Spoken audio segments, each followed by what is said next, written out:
Here we go. Focus. Speed. I am speed. We will never sleep, cause sleep is for the weak. That we will never rest, so we're all fucking dead. No, sir, man. I don't like that crap. I'm a rocker, dude, through and through. Here's my favorite bands. AC/DC, Van Halen, not Van Hagar, Skinner, Def Leppard. All right. We're on in 5 minutes. We're headlining. We shouldn't be going on until at least 11. It's the prom. It's over at 11.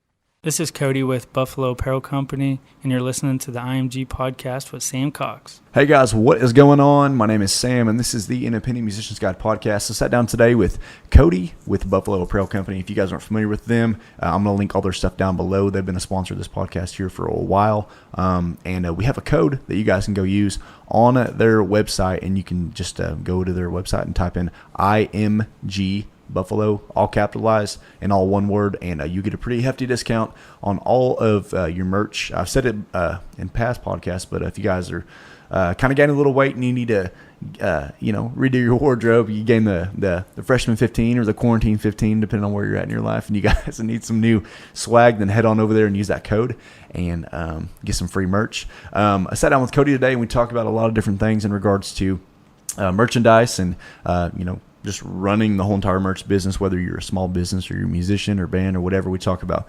branding, we talk about inventory, we talk about how to re-up on things, we talk about the pros and cons of selling online versus in person versus selling things versus giving things away for promotion.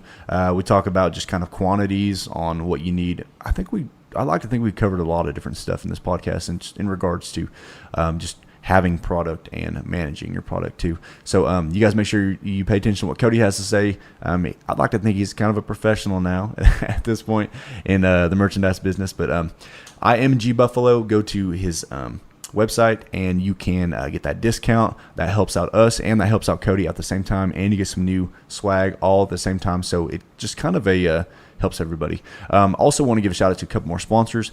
Rose Rock Coffee, you guys make sure you go check them out. If you guys are looking for a way to start out your day, Folgers is not the way to go. It is 100% Rose Rock. They're the best thing in the world that I like to see in the morning when I first wake up.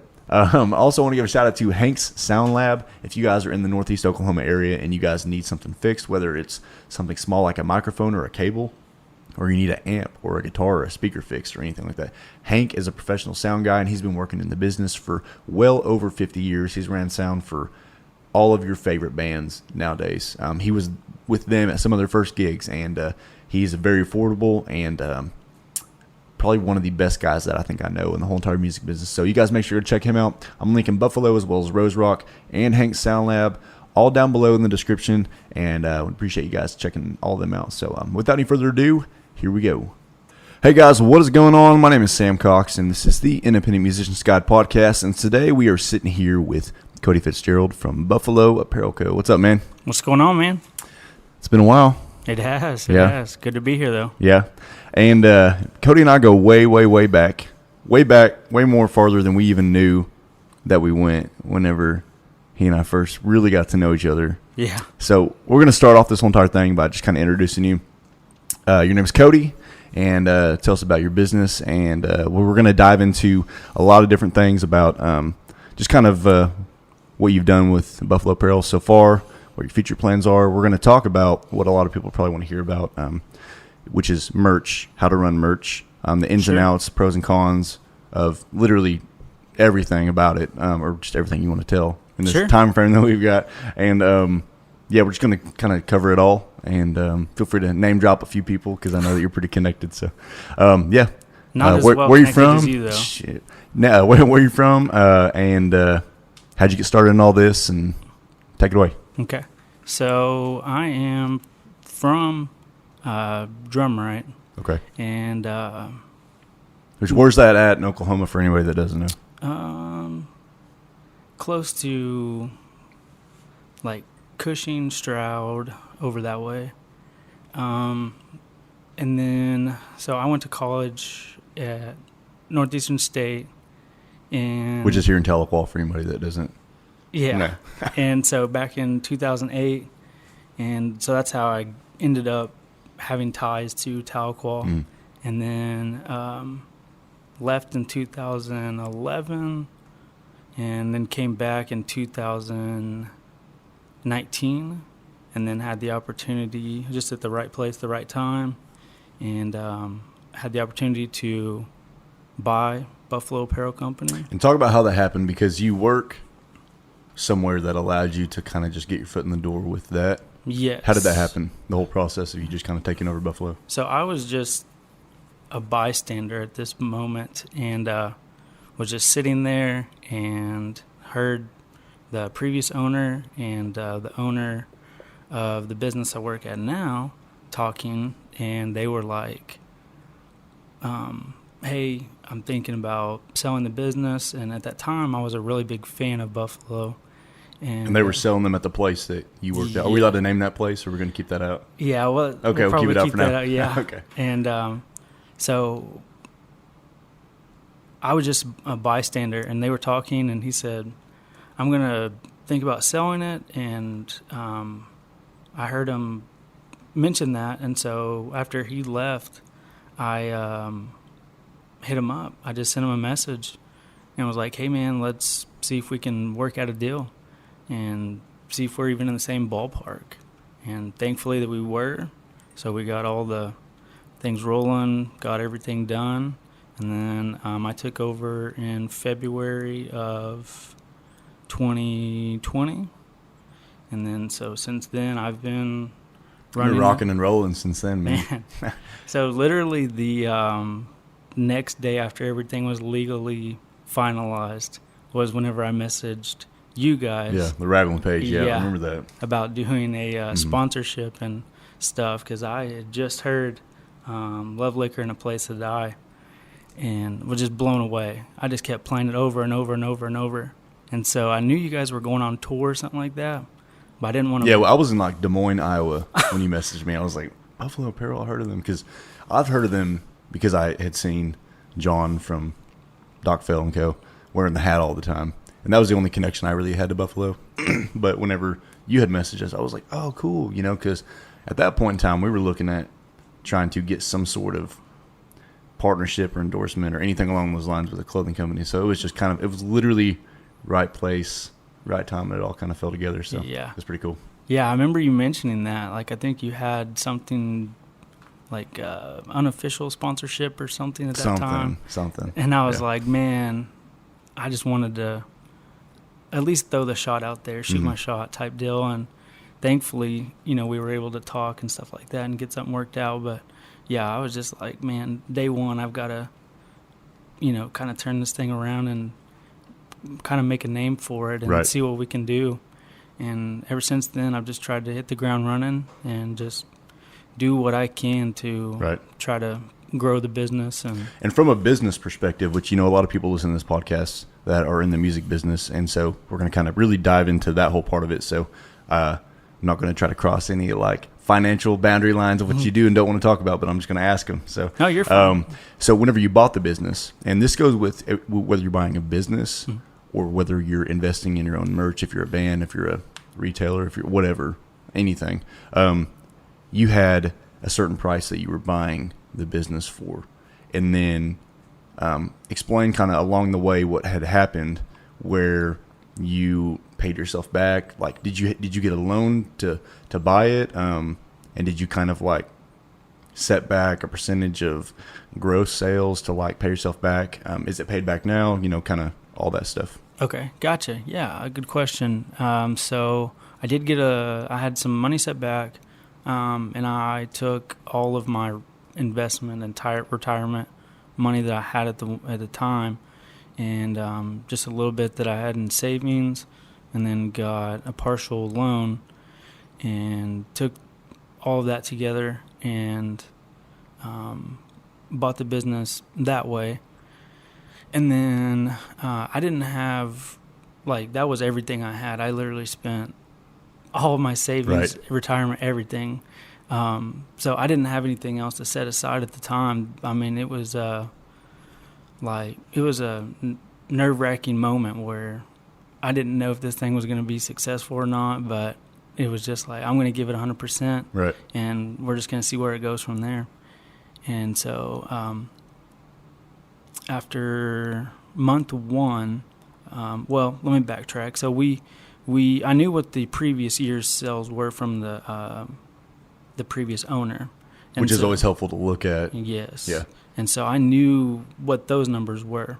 And it helped you realize that there is somewhat of a name already for Buffalo, like in this area. You're not starting from ground zero. Like correct. You're starting from somewhere. Yes, correct. Yeah. And that there was potential for growth. Right. So I saw that, and I was just like, we've got all this potential. Let's just try to capitalize on that.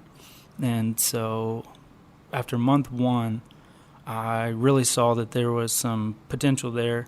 Got some pretty big orders in on month 1, and so I just took that money that was there and just everything's been reinvested back into the company. I've not personally took a salary or anything from it yet. Everything's been which is smart, for anybody that's trying to do what you're doing, because they say that you need to like have, some people will say 6, 12, 18 months, sometimes 2 years of expenses and bills and all that stuff kind of set back within your, quote unquote loan or whatever you're getting to. Yes. Because it takes a long time to grow a business from ground zero. So you yourself you've just been kind of putting it all back in ever since. And so the terms on the loan were 18 months, and to pay it back. And so I was just putting every single dime that I had back into the company, paying the debt off, everything like that, and still trying to grow the company organically. And ended up paying the company off debt-free. So you now officially own it, and you no longer have the loan. Is what you're saying? Correct. That's cool. In 11 months. That's crazy, man. Yeah. God. 11 months, like almost to the day. It was perfect. I made that last payment like 3 days after.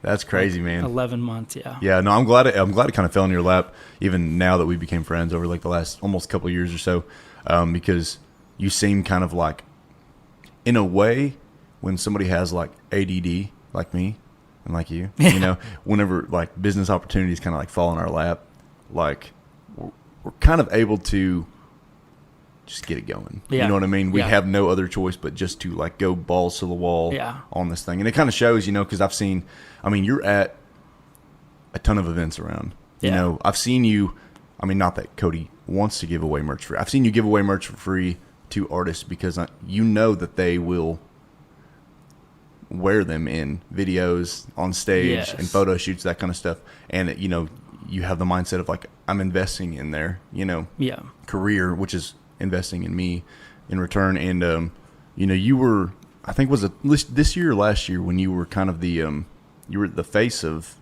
Diamond Stone. You were like the main sponsor. Yeah, that was Diamond last Stone. year. Was that last year? Was it Medicine Stone or Diamond Stone last year? Diamond Stone, okay. yeah, the 2020. Yeah. Diamond Stone, yeah. We were the main sponsor of that one. And They had like the Buffalo Apparel stage. Yeah. Yeah. Yeah, the main How'd that stage. feel? That was pretty cool. It was pretty crazy. Little chip off your shoulder right there. It was crazy, man. It was crazy. But, Kevin and all the guys out there at Diamond Head, they took great care of us. And, man, it was just such a great experience. I was wanting to do it again this year, but a lot of personal things kind of got in the way and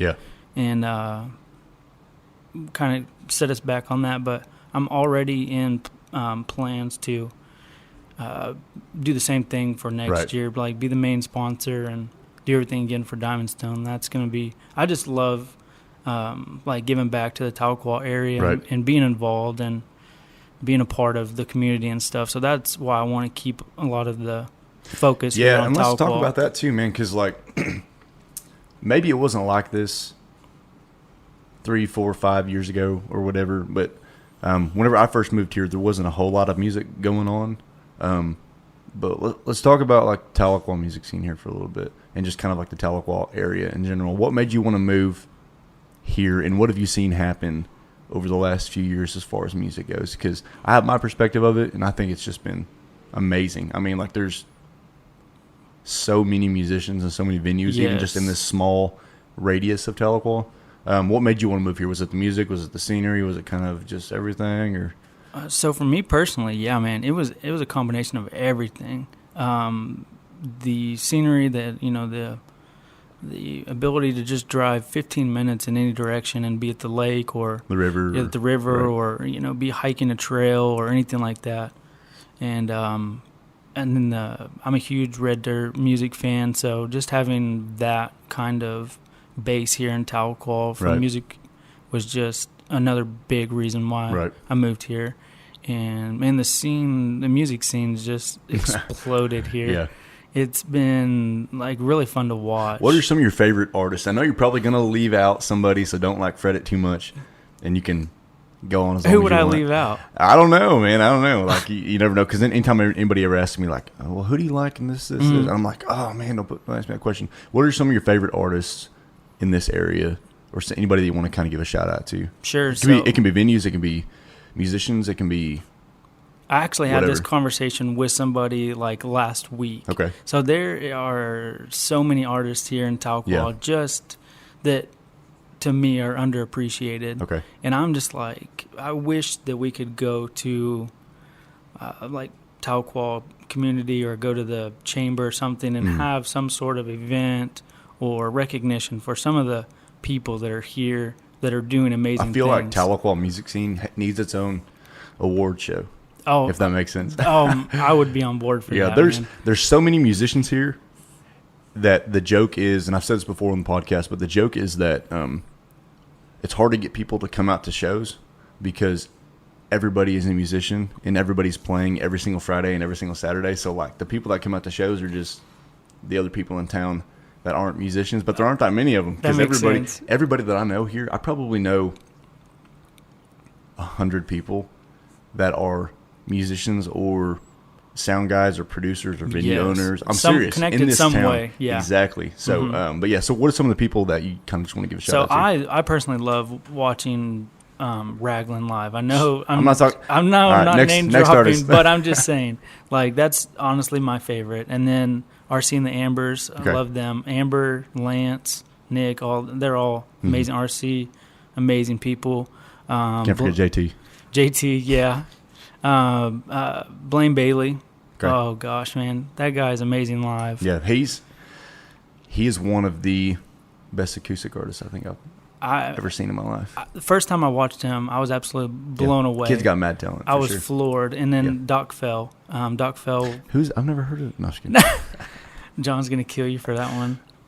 But like Doc Fell, he introduced me musically to Blaine, and it was just one of those moments where I was just like, wow, just raw talent. You know what I mean? It was really crazy to see.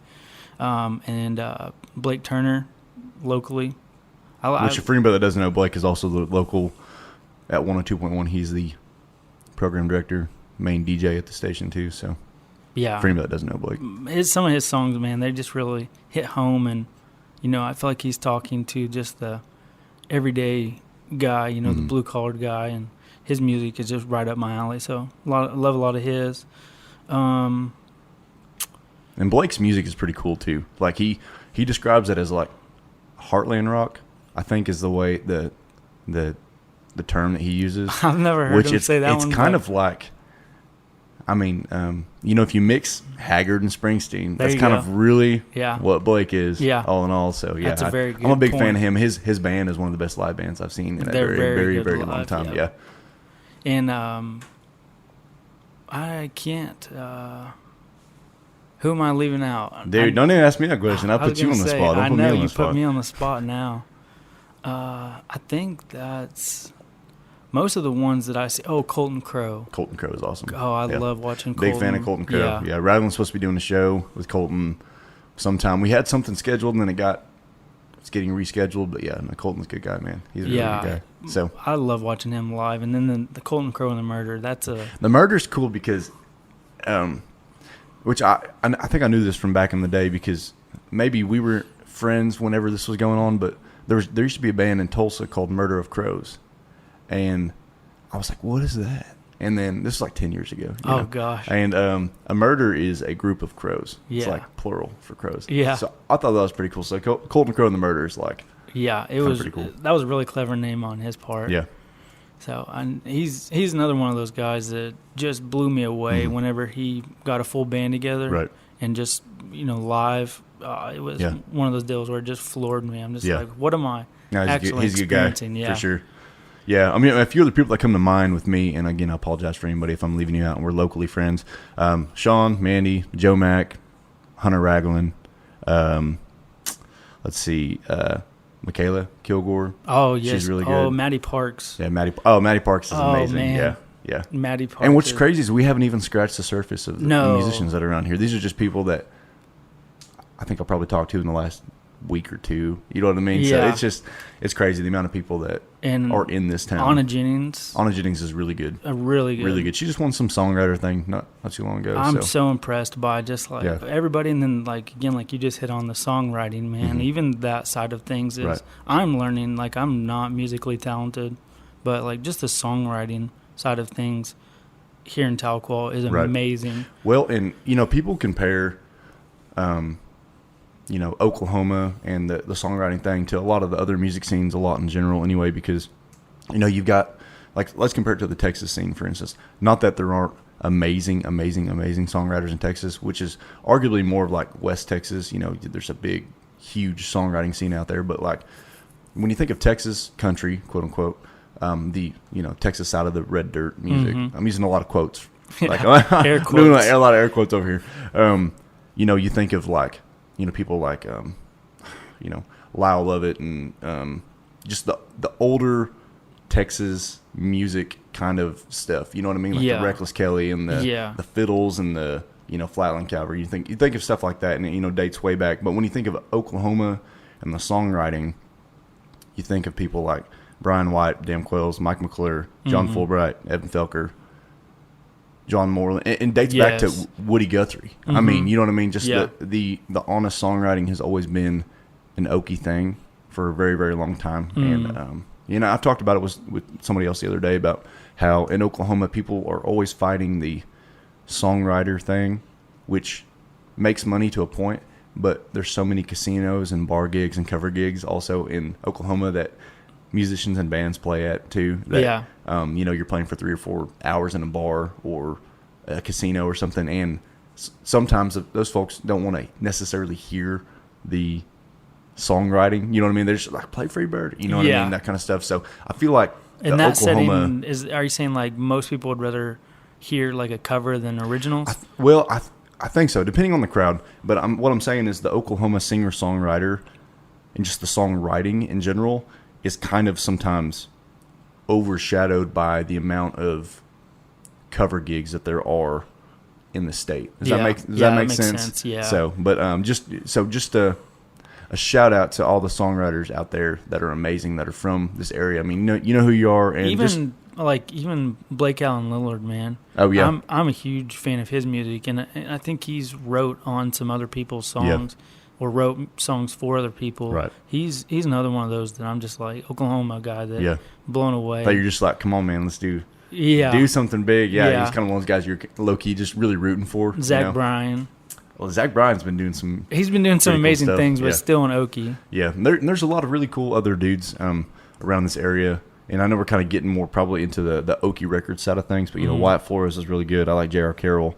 There's a lot of artists recently that are kind of, I would say, is like the new wave of songwriting. Yeah. You know what I mean? Yeah. And they're kind of making a statement of like, this is what Oklahoma music is about, and I don't know. Really We kind cool of to went see down that page turn. Like, for sure. It's a newer generation, but right. It's still got those roots exactly of red dirt, and it's really cool to see, man. Yeah, and with Blaine Bailey, for instance, bringing him up again. I mean, he may go play at Cherokee Casino here in Tahlequah for a 4-hour gig, but you're probably going to hear 2 hours worth of picking and just insane original songs that you won't hear. You know what I mean, from a lot of other artists. So, but I know we kind of went down a big old rabbit hole, but I just wanted to kind of give a shout out to all the people that are out there doing honest songwriting and kind of just a the local scene, man. Yeah, and just a reminder to anybody out there, that is out there just trying to, quote unquote, make the dollar and just playing the, cover gigs or whatever. People want to hear originals. Yes. So there are more originals out there. I do anyways. Because you got people like Cody that go out to shows and you're just like, man, playing original. You know? So me and Autumn. And also, like, man, I want to, like, also spotlight the Tahlequah music scene. Like, if someone's out there listening that's not experienced this, like, come to Tahlequah and experience it. Go to the Branch, go to Ned's, go to Kroner, go to the Deck, go to Diamond Head, go to on any weekend. Are they still doing the venue? At Elks? Yeah. Yeah. They're still doing stuff as far as I know. Yeah. That's another good place, but it's just you're not going to be disappointed if you come to any show. It doesn't matter who's playing in Tahlequah. It's always going to be an amazing show and an amazing scene here. Like the atmosphere is amazing. Me and Autumn are big fans of like going out to a show and throwing something in their tip jar and we just say play an original because we just like want to sit there and just have a beer and just watch some like play some original because you will just be floored at some of the stuff that people come up with around here. You know what I mean? Yeah.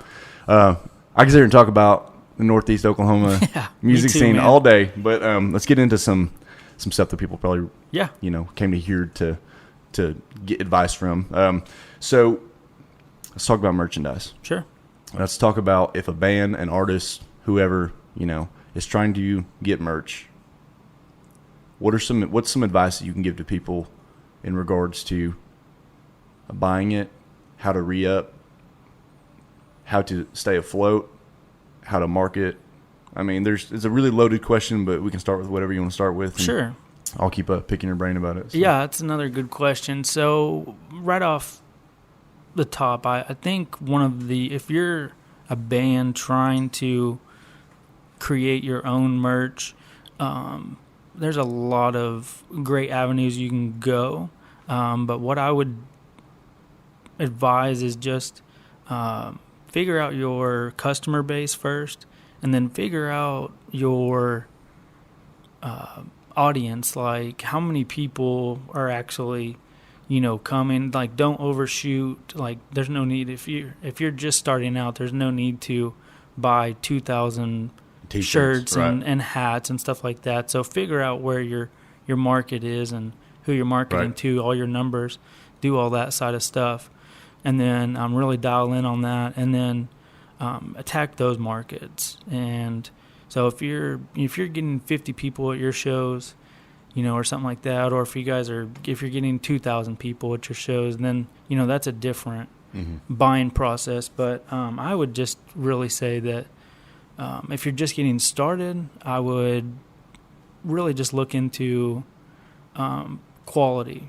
I would go quality over quantity any day, man. I would have like good quality merch that people love, hats, shirts. What are some of your top sellers as far as things that because I know that you dabble in a whole lot of different things. What are some of the things that you sell the most of? So for me, we hats and shirts do really good for us. We've got a few hats that just everybody loves. I can't keep in stock. Okay. And then right now there's also one of them, the one that I'm wearing right now. That's one of them, yes. Everybody's it's in one of the newer ones, the Trailblazer, but it's really taken off. And then there's a Aztec Buffalo that just everybody loves. They can't even keep it in stock. That's probably the most popular one. And then not to kind of release anything or put anything out there, but we may or may not be doing a new release on a hat shirt combo this Friday. Okay. Yeah, right. So we might have some. If somebody's listening to this, by the time that, more than likely, you're probably past the due date of releasing this. So Buffalo's got some new stuff out. So if you're listening to this in a month from now, 10/15 is whenever it'll be you look at your watch. Yeah, the date, like October 15th. Yeah. And but anyways, so there's a few hats, few shirts that everybody just loves, but there's a huge shortage right now on like raw materials and stuff. Oh, for sure. Yeah. It's been hitting a lot of people. Yep. And I know a lot of other people that are in the industry that I'm in and experiencing the same thing. We have anytime we've ever re-upped on merch here in the last 3-6 months or something, it's been like, man, like we are having a hard time getting stuff in. You know, that's what they tell us. You know, so we have to kind of place orders ahead of time, which can be tricky because you don't know what your inventory is going to look like in the following weeks. Yeah. So it's kind of like sometimes we'll have too much of a certain product, you know, or whatever. But let's talk about on a normal. Well, I was gonna mention one thing on like if you're a smaller getting started deal, I would probably start with like around 3 to 4 shirts in each size. Okay. Something like that. So probably do. You know, if you're doing one design, I would probably do somewhere between 25, 30 in each size, or I mean, in each style. I know what you mean. Know That's what I mean? what so I was. Small through 2XL usually, and if you're doing hats and stuff for one design, I would probably say you're pretty good going with 15 to 20 on hats and stuff like that. So that's pretty standard. What we have done in the past, and let me know if this is something similar to what you do, first of all, I guess let's backtrack. We had started out buying, because we had like kind of a smaller merch budget whenever we had first started all this back up not too long ago, because, you know, Raglan kind of went on a hiatus and then came back. And we had started by ordering, I think it was a dozen of just like every design, and then we took all of the gross sales and we flipped them. And then pretty much got 2 dozen, and then we kind of flip, you know. So what we do right now is we try to keep 2 dozen of each shirt. And that's really like 4 or 5 of like small, XL, medium, large, you know, XL or whatever. And we kind of wait until we get, let's say, 12 missing of a certain design. And then we'll go order, because if, you know, with the company that we order with, you have to order a minimum of a dozen. So let's say that we're missing 3 medium, 3 large, 3 small, and 3, you know, XL.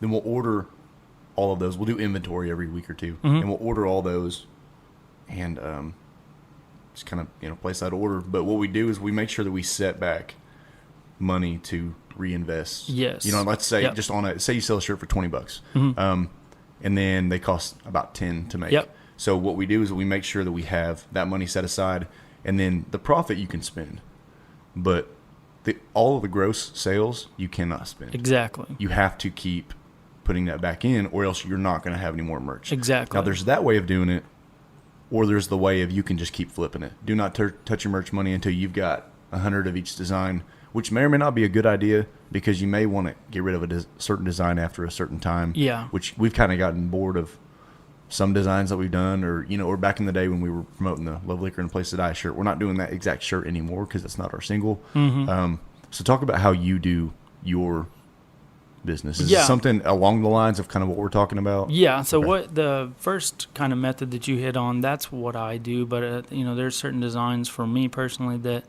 that aren't best sellers. So, you know, I'm doing 5 or 6 in each size in one of those. And then some of the best sellers, or even if I'm like looking into the future and I'm like, okay, I have a feeling this one's going to do really well, then depending on hats or shirts, like there's some styles, like my best styles, I have close to like 20 in each size. So, you know, I'm doing hundreds of one design at a time. Because you know that one's going to be like, it's kind of a staple in your... Because it sells so fast. The more you sell a shirt, I'm sure the more that other people are going to want that exact same shirt. It's just kind of like a domino effect, because somebody will be like even with this hat that I'm wearing right now, I probably had like 4 or 5 people since I've got this hat be like, oh man, I want that hat. I'm like, go hit them up, you know? And so I'm sure when they get the hat, then other people will see that exact same hat and want the exact same one. So that's kind of what happens, man, is, you know, just once the name gets out there and everybody's really seeing the brand and stuff like that, just, you know, when everything's growing, people are really seeing the designs and stuff and really liking them and hitting us up on social media and our website. And I check that stuff all the time. So, I mean, it's great to be involved and see everybody's reactions and stuff to all the new releases and stuff like that. But, yeah, there's times where I'm doing, 60 hats of one style. There's times where I'm doing 100 of one style shirt, and just different 10s or 15 of each size, just because I know that when retailers and online and stuff like that, they'll move pretty quick. So that's what I try to focus on. And then your smalls and 2XLs and above don't move as fast as your mediums through extra larges. So I just try to keep your bulk in the middle there on your mediums through extra larges, and so bulk up heavier in those areas. But yeah, that's a good piece of advice. Is not that we're not like I don't want anybody to think that we're like big people shaming or anything, but right. I mean, but they're just not as much demand for them. Yeah, so definitely your small through XL. Probably keep a little bit more than you would like the 2X, 3X. Don't think that just because you ordered 10 of the medium means you need 10 of the 4X. Correct, or something like that. So, yeah, just make sure that, because you're going to, there's been times where we went out on tour and we had, a bunch of each size, and then we came back from a tour and it's like we have a ton of 2X and 3X and XL left, but we sold out of all the other sizes. You know what I mean? It's just, so, just make sure that, I guess we keep more mediums and larges than we do anything else. Yeah. Because that is probably, I would say, the most common sizes that you would sell, just because, if somebody's like XL, they can maybe wear medium. If somebody's a small, they can maybe wear a medium. If somebody's a XL, they can maybe wear a large. And if they're a small, they can maybe wear a medium. Yeah. Vice versa. You know what I mean? So those are probably your most popular sizes. So what advice would you have for somebody that is trying to get in the merch business, whether they're starting a merch business, something like Buffalo, or they're an artist that is trying to just get started with merch? What's something that you would probably tell them? Because I'm sure that you've made some mistakes over the last year or two that you've been doing this. What's something to avoid? Whether it's financially, whether it's just business wise, or that's a tough question. There's a lot to that. Yes, I've totally messed up. I've screwed up on a couple of things and done some things wrong, but I learned from those things. Best advice I could give really is probably figure out, once if you got a band, if you got a brand or like a logo or something like that. Once you figure that out, just don't go crazy with it. Just stay with 2 or 3 simple designs and, stay in that kind of little area for a while, and then just see how people react to it. If you're doing 2 or 3 shirts and then 2 or 3 hats, I don't feel like you're getting too far crazy on anything. Right. But, if you're just getting started, then I would say just stick with 2 or 3 good designs, and again, get quality shirts, get quality hats. Don't feel like, to me, merch isn't one of those deals for bands that I would skimp on. I would not. It's a quality over quantity. Yeah, I would not go to, I wouldn't just go to like a Walmart and pick MakeMyShirts.com, and just get the ones that cost $4 each. Or whatever. Yeah, okay. I would not do that. I'm not sure if that's a real website. I'm just cheapshirts.com. Yeah, don't go to that. I don't know, but I just wouldn't go to Walmart and buy like a 50-cent shirt and then plaster it on there. I would not do that. I would go through like a reputable avenue. If you've got a local shop, screen printing shop, or which there's a few around here, which I don't know if they're competitors or not, but Nova Screen, there's somebody. Santec is really cool. I don't know any others. Rhodes Printing. Okay. Is that the one that Hank's shop is in? Yeah. Okay. Cool. So there's in Austin. Yeah. Okay. Cool. Well, go check out all those. Wait, you got another one? I was just gonna say there's another business in town, 490 Creations. They do all kinds of. Does Boulevard do screen printing? I don't know. Lacey, I don't know if she does like in that stuff. I don't know if she's just doing her own stuff or not, but probably stick with the other ones, locally, something like that. Yeah. But, if you're in a town and you've got a screen printer or something like that, then...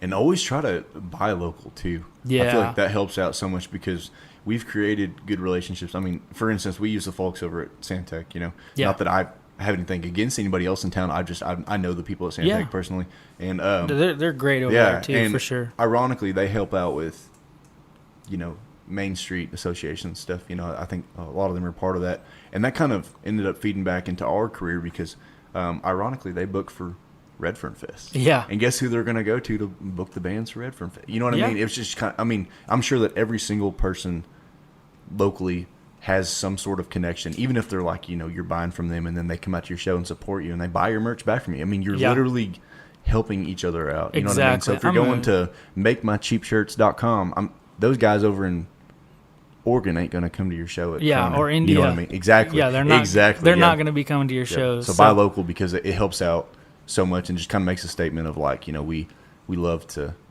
help out. Yes, I'm a huge advocate for that. Like buy local, support local.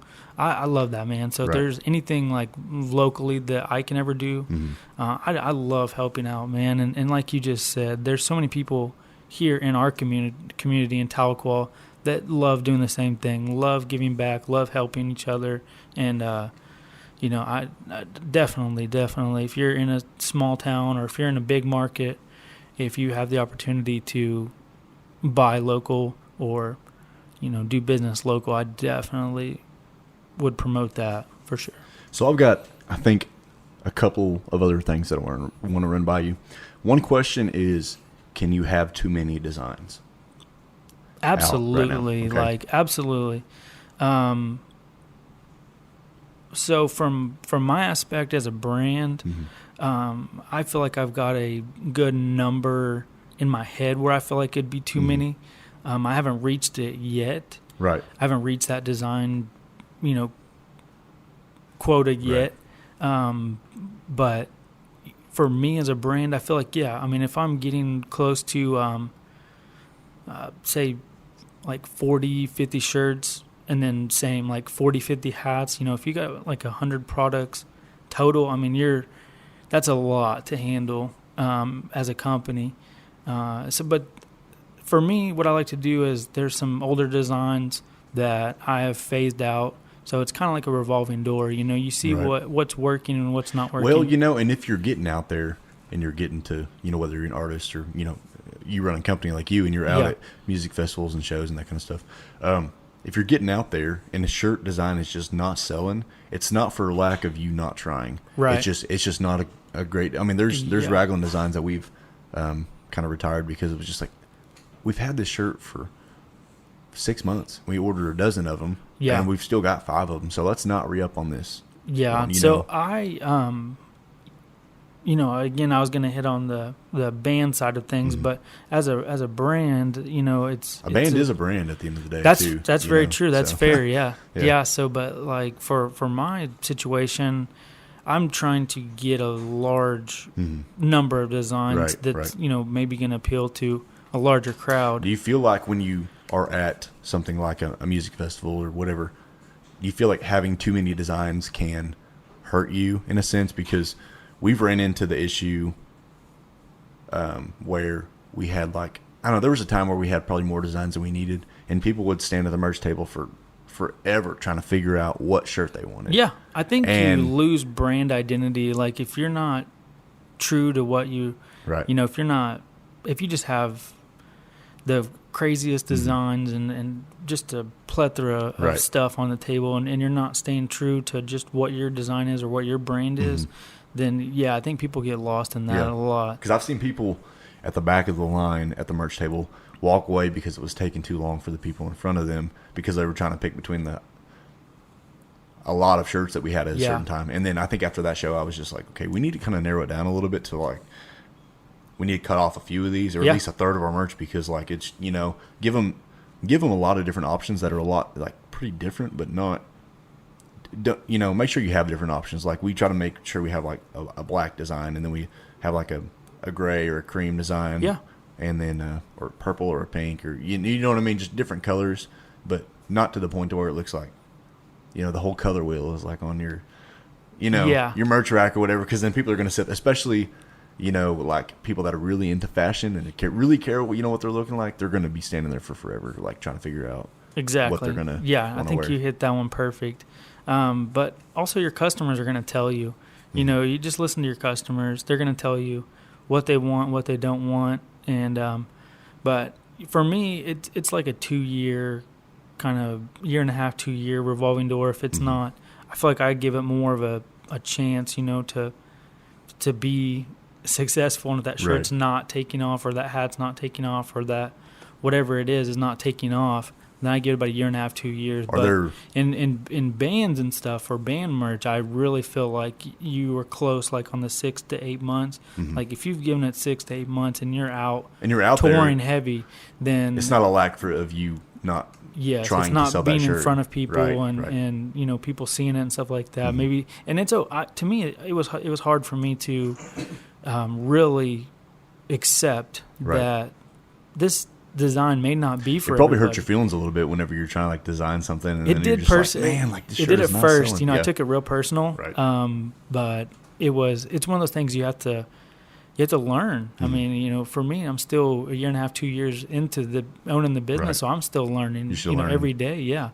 And from a band, it's one of those things. Don't take it personal. Right. It's just maybe that's not for everybody. That, you know. Well, let's talk about pre-sales versus getting the shirts in and just banking on you trying to sell them. Is it smart to do pre-sales? Because I know that we did pre-sales at one time, and it was an okay process. But I feel like if you're doing pre-sales, a lot more comes with it as well. Yes, there's a lot more talk responsibility. about that for a second. So I've only done pre-sales twice. So I'm not hugely experienced in it. One was with the Raglan shirt we did. And there's a lot more responsibilities that come with doing a pre-sale. You got to keep up with so much more information and volume of inventory at that point. Right. So there's a lot more that you're dealing with. But for me, I really think that it's better to just do a release and then let it, you know, you can do a build up to your release. But like pre-orders, that one, if you're just getting started, if you're not experienced in, it's a lot of pressure. Yeah, because I remember when we did that. I don't remember what the number was, but we had people ordering like the pre-sales from like Minnesota and Texas. Yes. And we were just like, because, you know, we did that Raglan. It was the Love Liquor and Place to Die specialty shirt. And I don't remember how many we sold, but we were in the middle of COVID also. And we were just trying to figure out a way where both of our businesses could make a little bit of money, but we didn't want to we couldn't afford to lose money. I think at the time that's kind of what it was. Yeah. So I remember doing the pre-sales and being like, okay, this is a little more than we kind of bargained for. So. Yeah. I remember, I mean, it got to be like a really, it's more of a drawn out process, and your build up and your tension is over a longer period of time. For me, that's why I say if you can do a build up, you know, if you're going to release a shirt, or if you're going to do like a band release or something like that, you can do, you know, like a week build up. If you're going to do it on a Friday, that's a great. Everybody gets paid on Fridays. You know, try to keep that in mind, I guess. Right. But if your build up, it's a lot easier to do if you're doing 5 days before instead of like 4 weeks worth of. Right. There's a lot of, on that pre-order side of things, there's a lot of stress that goes along with that. Yeah, for sure. And but yeah, and we were just kind of dealing with it. I would say even like small scale. I can't even imagine being a big artist trying to do. Yeah, so I think total. I don't remember all of the total numbers that we did, but it was stressful enough. Yeah, we weren't even doing. But the pre-sale, whenever it finally like released for the Raglan merch, there was somewhere between like as soon as ordering started, it was somewhere between like 50 and 60 orders were coming in. And then within that first 3 days, there was like 100 total orders on Raglan. It's a nice chunk of change, but it's kind of like, is it worth the time that goes into it? Which at the time, we were not even playing shows. Yeah. And it was during COVID and that kind of stuff, which I guess we're still during COVID and whatever. But so it was worth the time because we had nothing but free time, you know? Yeah. So one other question that I've got for you. Would be, do you encourage an artist or a brand or a clothing brand or a store, whatever you are, to give away things for free? And if you are, what are some things that you feel like you could give away for free that are cheap, that can kind of benefit you in the long run? You know, because I know that Autumn and I, when we go to radio stations or whatever, we give away free CDs or shirts, or, you know, that kind of just to the radio people, just because it, you know, we appreciate them having us in, and just creates a good relationship. And I know you give me free stuff all the time. You know what I mean? Yeah, like, you've been one of the biggest supporters. So, but what would you say in that whole aspect? Like, you know, what are some things that you could give away for free if you were doing that? Yeah. And would you even recommend giving away stuff for free at all? Yeah, so there's a strategic side to that. You know, no, I don't recommend just giving stuff away for free to just anybody and everybody. No, I don't recommend that. But, you know, if you're strategically giving products out to people, you know, some of your good fans, some of your radio people, taking care of them, you know, building those connections, I'm definitely along those lines. Or if there's you know, or if you see like a future business opportunity, then yeah, I mean, there's no problem with marketing and networking in those situations. There's no problem doing that. But you also have to realize that at the end of the day, you're a business, and you're going to pay for that merch going out the door. So, you know, you have to use it strategically. If you don't have that budget to do that, then you just don't do that. But because you're not just giving away, like, let's say for but it's promotion, you know. Exactly. There's such a fine line between you're marketing and promoting, right, you know, at the same time whenever you're doing things like that. But also, like, don't just give it out empty-handed. You know, try to have people interact. Make sure that there's some sort of maybe opportunity. Like, don't just give it away to some random guy just walking down the street. Exactly. Yeah. You know what I mean? Yeah. Because, you know, you're not just giving away what the cost is of that one product. You're giving away potentially what could be a shirt or a hat, $20, $25, whatever. That's like a half tank of gas in the van or something. Yeah. You know what I mean? So don't. I mean, you got to kind of look at it as sometimes not just the cost, but really what you're going to get gross from that one specific product. But also, is there a benefit of giving something away for free? You know, if we're giving away a shirt for free at a radio station, you bet your ass there's a benefit of it, because they're spinning our stuff, and we want them to keep spinning our stuff. And, you know, and whenever they're wearing the shirt, absolutely, you know what I'm saying? So it's just kind of like, absolutely, man. So that's the other side of it is, you know, don't give stuff out empty-handed. Say, hey, go check out our band page, you know, or follow us. Tag us in a picture with you wearing this, or something. That's what we always try to tell people. Yeah, tag us, or even if you're at a show, take a picture with them right there, and then have them put it on. And that's another thing, man. Where I'm learning that personally, you know, like being out at these festivals and stuff. I've learned to. I just got like a backdrop and everything for photo opportunities at festivals and stuff like that. So yeah, take that picture right there.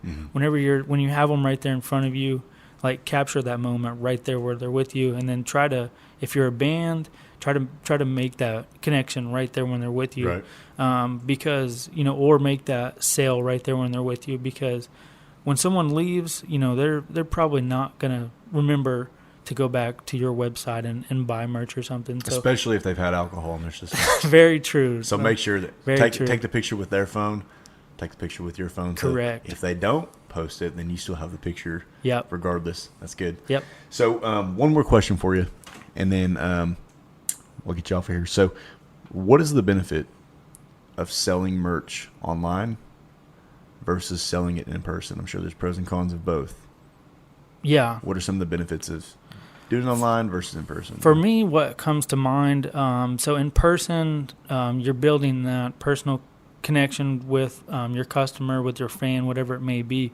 You're building that, and man, I love treating every opportunity like you know, you have no idea who you're talking to at that point. You know, everybody's could potentially be, you know, your next. And it's hard to shake a hand over the internet. Yes, like, you know what I mean. So, I'm a big fan of the personal interaction and getting to know people and having that side of thing. I personally love that. But if that's not your thing, I completely understand that too. Right. But from like a business standpoint, there's probably more profit to be made online. Your margins are going to be higher online opposed to probably in person. You're going to have a little more of a discounted price at shows and stuff like that. But I mean, that doesn't necessarily have to be true as well. You can have the same price at a show or at a festival or at your booth, whatever you're doing, and it be the same price as what's online. But just typically what you see out there is most booths or most bands, they're discounted. You feel like people buy merch easier in person because there's not shipping costs? I 100% think so, yes. And also it's one of those impulse buys, man. Someone's like, I really love... Yeah. And I need a CD right now. And I actually saw this in person like a few weekends ago. I was at a show and someone just walked up, this young girl. She'd never heard this band before. It was a RC and the Amber show, man. I've never heard of them either. Yeah. It was an RC and the Amber show in Muskogee. And this young girl, she just walked up to the merch tables. Like, I've never heard them before, but I loved them. And she was like, I got to have a CD. Right. So having that merch available at shows is super important, man, because a lot of people may have never heard of you before, never heard of your music or never heard of your brand or your business, and having those items available right there for those impulse buys. Or if you're them impulse buys, man, like you get a drunk college girl, for instance, or a drunk college guy or a drunk 50-year-old man or woman, and they're 6 shiners in to their day or their night or whatever, and they're like, man, that would look pretty fucking good in that shirt or that hat. Yeah. You know what I mean? Or they're buying it for their girlfriend or whatever there. And I was a little tipsy at Diamond Stone a few weeks ago, and I was like, I really don't need to be spending money right now, but I saw this Vandalier shirt that I'm so glad that I bought. And right now, because I'm not wearing it today, but it's a baseball tee, kind of like the one I'm wearing today. Yeah. And I was like, I really don't need to be spending money. I'm not saying that I don't support other bands but I was just kind of a little broke that day. And but I'm so glad now that I bought it. And if it weren't for alcohol, I may have not bought it. Very true. You know what I'm saying? Very so true, like, man. just being kind of there in the person. moment impulse buys. Yeah. Right. But I absolutely think that people buy stuff in person a lot more than they probably would online. For one, it's just for the simple fact that they haven't even heard of you yet, heard of your band or anything like that. So just try to build those connections when you are in person, and then try to direct them to your website or to your page, and try to get that brand out there or that band name, whatever you're doing. Well, speaking of that, so where can people go to buy any Buffalo merch? Sure, man. That's a great question. So online, we have our website, buffaloapparelco.com. We've got retailers all over the place. Sharps department store is a huge supporter. Tahlequah locally, Sharps department store, Workman's, they're great. You sell them out at the deck too in Cookson, right? Yeah, they were out there. We've kind of slowed down with the deck. I think they've kind of went a different direction on some of their stuff. Okay. But they're still, Lisa and Sandra are amazing people. It's one of the best venues around, though. One of the best, If you want to go see some live music 4 days a week out on the lake drinking a bucket of Corona. It really does not get any better than being out there at the deck. It's a great place, great venue, and then great ownership, man. Those ladies just really know what they're doing. And Marty, like, they just always have an amazing time out there. But yeah, locally, Tahlequah, Sharps, and then Workman's, and then Osage Outfitters in Pawhuska. Oh yeah, that was a big one for you. That was man. That is Buffalo. Like, if you want to see some real buffalo, go out to Osage County. Yeah, Tallgrass Prairie Reserve out there. That is a really cool place out there. It's just they roam free, and it's just amazing. But it's become a pretty decently popular tourist area, like in Oklahoma, over the last year or two, I would think. Yeah, maybe like a few years ago, Pawhuska was kind of just a dot on the map, but I think recently it was a Pioneer woman that kind of made all that just become like kind of pop up. She really brought that town alive. And then recently they did the filming for what was it, The Killer of Flower Moon? I know what you're talking about. Yeah, they did that with Oh man, I remember who was it? I know who you're talking about. I'm horrible even with think, names. Yeah. I'm horrible. But with anyways, names. yeah, there was pretty famous people there, and it kind of really blew up. They changed the whole town, made it look. Oh, it's awesome now. We played there a couple years ago, like some 4th of July thing, and I was like, man, I used to drive through this town all the time, and it was just so. Yeah, that whole town changed. So, and even the people over at Osage Outfitters, Callie and Joey, they are great people, and they really know what they're doing with that store. Right. If you haven't been there, definitely go check it out. Like, go buy some Buffalo merch from there too. It's an experience for sure walking in there. I mean, it feels like you're stepping back into like old cowboy times whenever you walk in there. They really know what they're doing, really amazing. Yeah. And they display everything really well, got great products in there. And then we are working on some really big opportunities coming up. So we may have some other really big retail opportunities coming up really soon. And if you're in Texas or Wyoming or anywhere in between, if you don't see a Buffalo store around you right now or in a store, you probably will. Yes, soon. Yes. I mean, this podcast is going to be online for forever. Yeah, so. We are always looking for new retailers. Mm-hmm. We are currently expanding into the Texas. Okay, so if area. somebody owns a store, or they are part of a band, or they're part of anything, and they're wanting to partner with Buffalo, you're open to all that. Yes, okay. always open, man. So if anybody's listening and wants to reach out to us, best way is just message us on social media, on Instagram or Facebook. Find our page on there. That's really the best. And again, we're based out of Tahlequah, Oklahoma. So if you see anything that it's just Buffalo Apparel Co. In Tahlequah, Oklahoma. So there may be similar companies out there.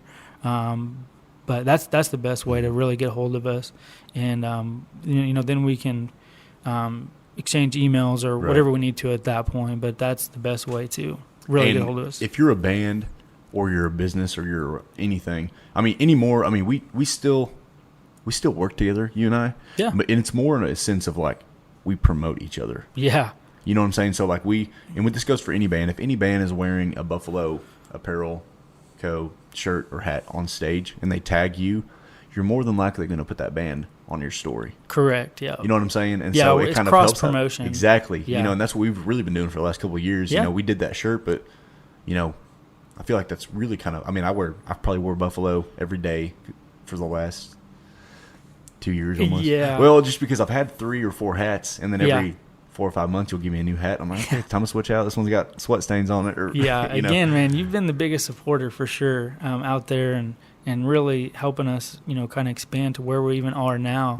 Yeah. We're still in the infancy stages, but I think whenever we first started this journey, we had a great conversation about cross promotion and how it's free, man. How we thought that could help our situation. So I think it's tremendous, and if there's a lot of people out there that are interested in doing something like that, and I would love to work with artists out there and stuff like that. If the opportunity is right, I'd love to do that. Let's talk. And I guarantee let's have the talk. You know what I mean? Yeah. At least let's have the talk. But of just at least the cross promotion. And the easiest thing that you could do as a band, as an artist, if you're listening to this, go to Buffalo, buy anything at all. When it's ordered to you, take pictures of it with you on stage or just taking a photo shoot or whatever. Put it on your social media, Instagram story, Facebook story, Twitter, whatever. Tag Buffalo, and I 110% guarantee you that Cody will share it on his social media. Absolutely, man. And Cody's got a pretty big following too. So just that is the best thing that you can do. If anything else out of this whole entire podcast, if you're a musician or a business and you want some what could be free promotion, yeah, man. Go tag them. We love to do that cross promoting deal. And again, that conversation you and I had, it was a game changer for I think our situations. It really brought light to what I think we were trying to do at the time. And nowadays I've seen I could go to the Buffalo Apparel page right now, and if I go, because it'll tell you how many of your friends like that certain page. Yeah, I can guarantee that over the last 2 years that we've been working together, a lot of my friends have liked your page because of me, and a lot of your fan base your followers, whatever, have probably gotten turned on to Raglan because Yes. of you. So I'm sure that if we go and look at each other's pages, we probably see a lot of mutual friends that like each other's pages because of that reason. Yeah. You know what I mean? So that cross the platforms, your customer base transposing over to the and other it is customer base. FREE to do. Yes. So yeah, absolutely, man. So again, yeah, I'm always open to the conversation. You know, if any artists are out there, you know, just getting started or looking for a partnership, you know, we're always open to that opportunity. I'm still growing, man. So I don't have it all figured out. You know, I'm still working, and I'm not where I want to be, but I'm definitely trying to get there. Right. Definitely trying to put in the work and everything to get there, to grow the business, and just get out there and get seen and stuff. So and if you guys are looking to support a business, clothing business that is probably one of the biggest supporters of independent music, then Buffalo Apparel is definitely the place that you guys need to go to. So we got a code. I want to mention it. I've already mentioned it at the beginning of this podcast, but make sure to check it out. It's Buffalo. Wait, hold on. IMG Buffalo 1. Oh, wait, no. 1. Maybe there's not a 1 on it. IMG Buffalo 10. yeah. At their website. You guys go to Yeah, you buy can use anything it. want. You can This use is it. the worst. This is the worst ad ever. You can use it at checkout. So And it gets you a hefty discount yes, for sir. everything. So, all right, guys. Well, Cody, it's been good. Thanks for And, having me on. Yeah, man. man. Appreciate it. Thanks It's been everybody for great. listening. If you made it this far, and there's a ton of stuff in the link below. So feel free to go check it all out and go buy some Buffalo merch. And we'll see y'all later. Thanks.